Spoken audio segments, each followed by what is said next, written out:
мы находимся на улице Армейская, 163, где два владельца не могут поделить земельный участок. Это Мулаханова и Абдукеримова. Они спорят уже более 15 лет. И судоисполнители на сегодняшний день явились третий раз. И никак, вот как видите, не могут получить доступ новые владельцы к земельному участку. Хотя Мулаханова тоже показывает документы, то, что она на праве собственности владеет данным участком. На данный момент вот, судоисполнители, милиция решают этот спор. Жители собирают подписи. И кто решит, неизвестно. Абдукеримова Венераның өкілі болып ішті.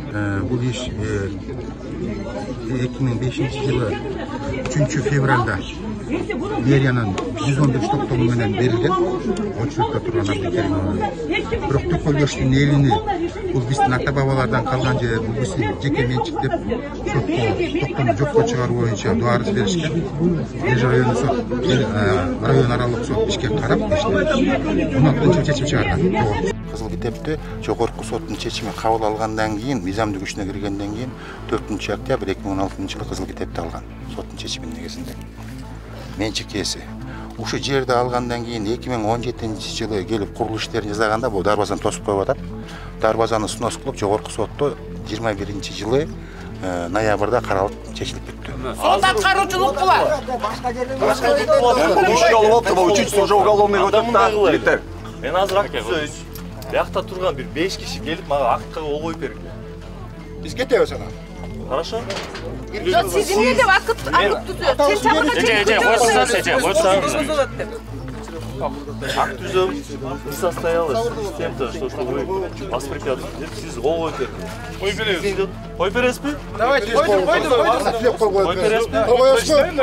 Этот акт для данного приостановления, так как не представляется возможным сейчас нам исполнить решение суда. Свидетель, фамилия, инициалы. Вы просто как свидетели. Я такой-то, фамилия, инициал, роспись. Все. Бұл жерде екі елді қиралыштырып қойып тұр деп тұр, бұл кеткен жалғыз суд исполнитель әділет жалғыз ошол болды. А сіз азыр қаяқта акт составлять етіп тұрсыз.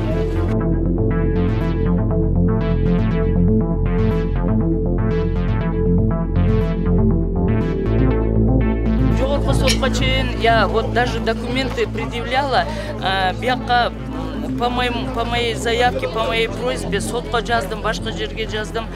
6 структур города, кадастр, госрегистр, главархитектура, бары келіп, я просила, чтобы сделали замеры и определили расположение этого участка. Результаты замеров есть, здесь черным по белому написано, что был 28-й участок МС. Был башка номер участок был. 28-й участок вообще дальше, 4 үй дальше чыгып.